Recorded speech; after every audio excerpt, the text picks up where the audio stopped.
There is a parable in the Gospel of Matthew that I always think of when I'm sprouting seeds.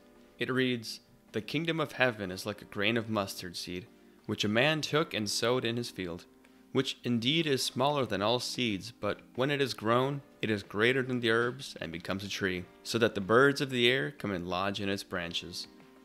Gardens are founded on these tiny seeds growing and developing into useful members of society. We plant a seed, invest in time, water, and sunlight, and we get delicious vegetables and herbs. It truly is an agricultural revolution. Like with most great things in life, my gardening adventure begins with a cup of tea. I'll enjoy it, but I leave some of it off to the side for later. This tea, black tea specifically, contains compounds in it that increase your rates of germination.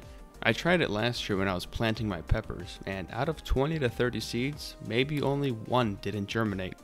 Ideally, you'd want to soak them overnight for best results. This year I'm in a bit of a time crunch, however, so they'll have to make do with only 10 minutes of soak.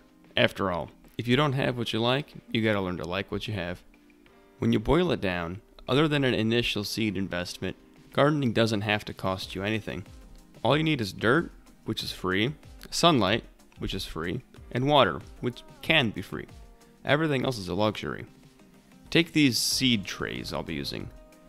These are used cupcake tins that were going to get thrown out. I gave them a quick wash and they're ready for seeds. Or these smaller containers. I got these at a restaurant to hold my leftovers, but a quick wash later and it's the perfect seed spreading container. What's my point? You don't really need to buy anything to be a gardener. Take a second to look around you at the things you already have.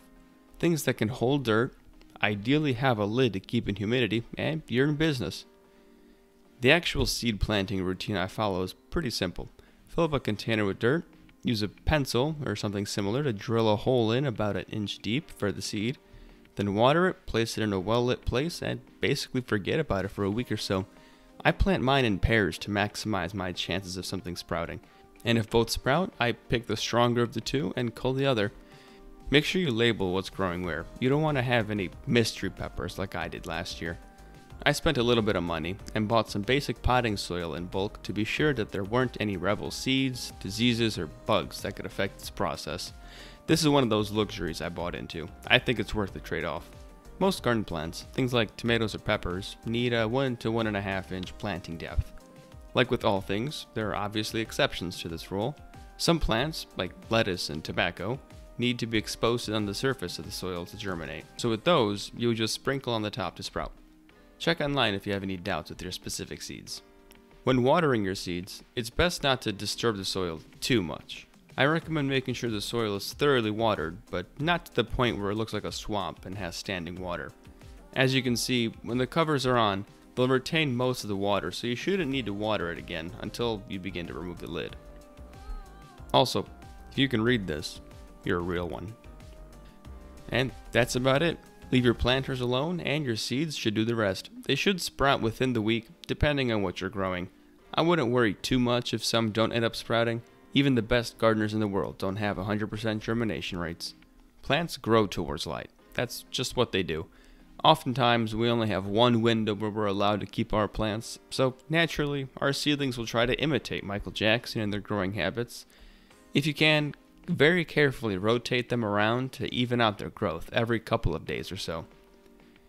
When you notice the seedlings begin to touch the top of their lids, about 3 inches in height, you can begin easing them out of the safety of the cover. Do it slowly though. If you take the lid off too quickly, you can shock the new seedlings into dying with a changing humidity.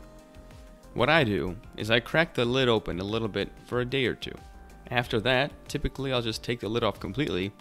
But if you have something particularly sensitive, you can prop your lid open little by little, day by day, until it comes off completely. There is no such thing as overly cautious. If you kill your seedlings, that's it. Game over. Try again for round 2. If you like what you saw, why not consider subscribing and hit the notification icon to stay up to date when I post. If you change your mind, you can always unsubscribe later. But until next time.